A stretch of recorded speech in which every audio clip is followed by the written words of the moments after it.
The use of the death penalty under the rule of Saudi Crown Prince Mohammed bin Salman and his father, King Salman, has almost doubled annually since they rose to power, according to a new report seen by ABC News.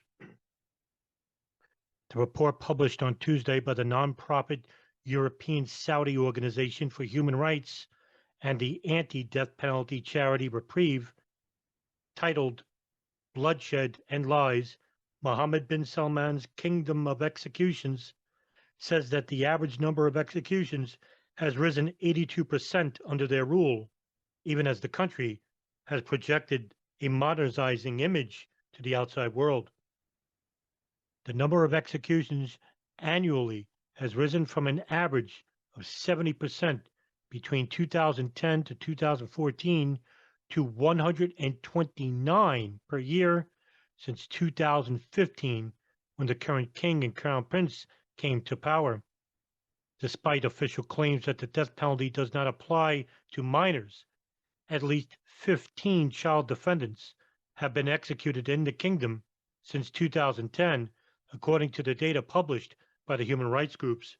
Over 1,000 executions have been carried out in Saudi Arabia since 2015, the report said.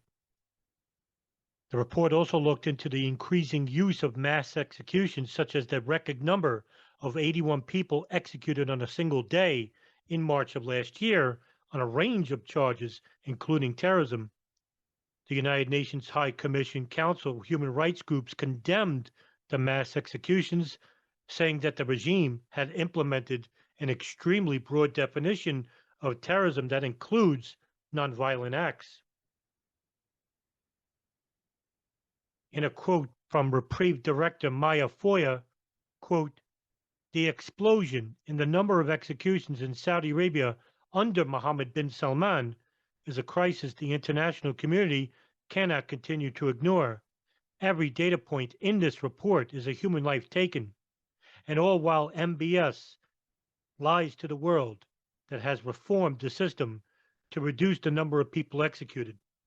When the United States, United Kingdom, and European Union go along with these lies, it makes the mass execution more likely," end quote.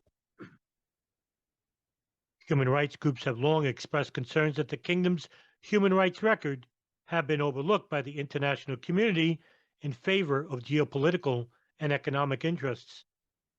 The Saudi Ministry of Foreign Affairs did not immediately respond to ABC News' request for comment. However, the BBC received a statement from the Saudi embassy in London in response to an investigation into the death penalty, which said other countries around the world use the death penalty at their own discretion. The document would go on to say, quote, "As we respect their right to determine their own laws and customs, we hope that others will respect our sovereign right to follow our own judicial and legislative choices," end quote. The judicial system that convicts defendants for capital crimes is shrouded in secrecy, according to the report, with the government often not notifying the defendants' families and returning their bodies. Abdullah al-Ula, whose father currently faces a death sentence, said in a statement shared with ABC News, quote, "This report provides a glimpse at what Saudi justice looks like now that Mohammed bin Salman has emboldened under Western governments that have failed to hold him accountable for the killing of even Saudi dissident and journalist Jamal Khashoggi. My father is possibly facing the death penalty any moment just because he called for peace and tweeted for reforms within," end quote.